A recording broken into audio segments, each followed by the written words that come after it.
Hey, what's up everybody? Now the runners are all empty. Let's take a look at the old assembled Figuarts standard Goku.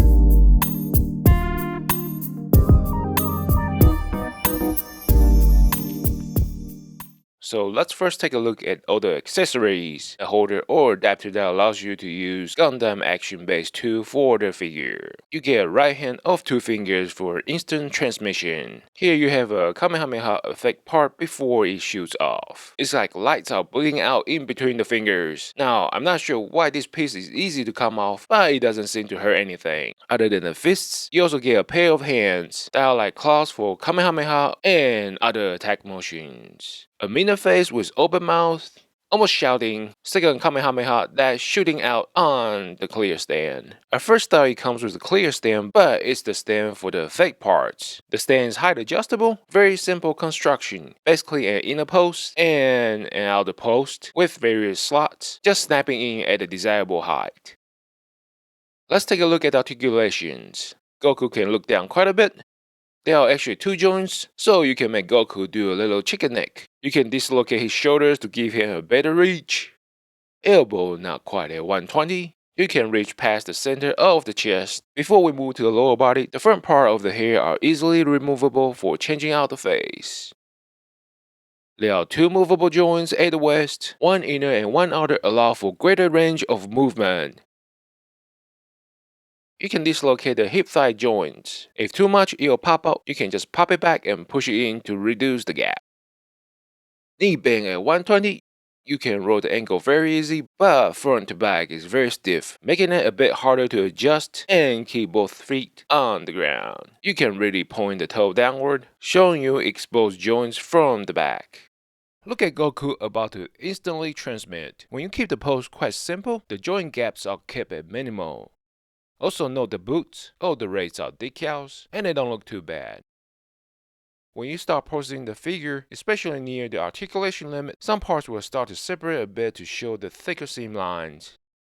Kamehameha was the first effect part. You may notice the box never showed the lower body of this pose, because the gap are quite large down there. That's about as far as the left arm will reach.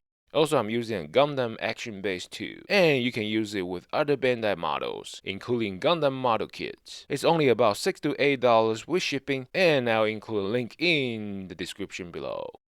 Effect parts 2, and that's about the limit for the right arm. The included stand works really well. I'm also using the action base to help stabilizing the figure. Goku to do lots of tricks once he's up in the air.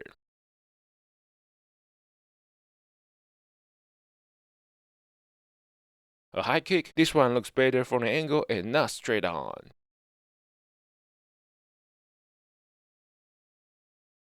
Instant transmission in the air.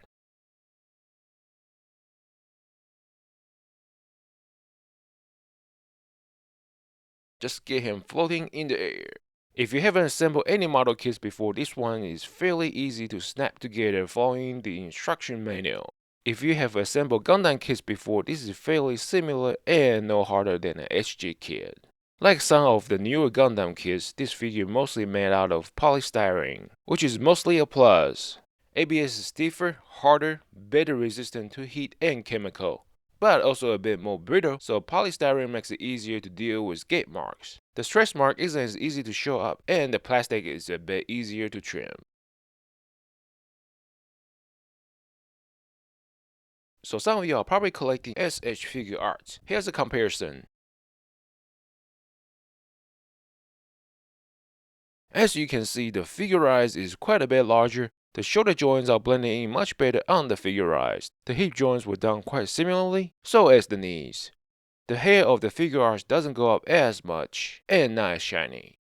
The biggest difference obviously, one is a snap-built kit. Unless you are going to paint the kit, you don't have to worry about the paint coming off. But on the other hand, you don't get a matte finish, which looks more natural representing clothing and human flesh. Also, with the kit, you don't get the nice paint shading to bring out the depth. It also depends if you enjoy snapping a kit together. As far as price go, you are likely to save about $15 to $20, depends on shipping and availability. So let me know what you think, and which one do you prefer, the well-established figure arts or the Figuarts Extended Kit with more characters coming down the pipeline. Thanks for watching, I'll see you next time. Almost forget about this, the bonus card, a game card. It looks like some type of an attack. Choyu Gekiken. The same stats at the back, and you'll have to be a Super Saiyan to use it.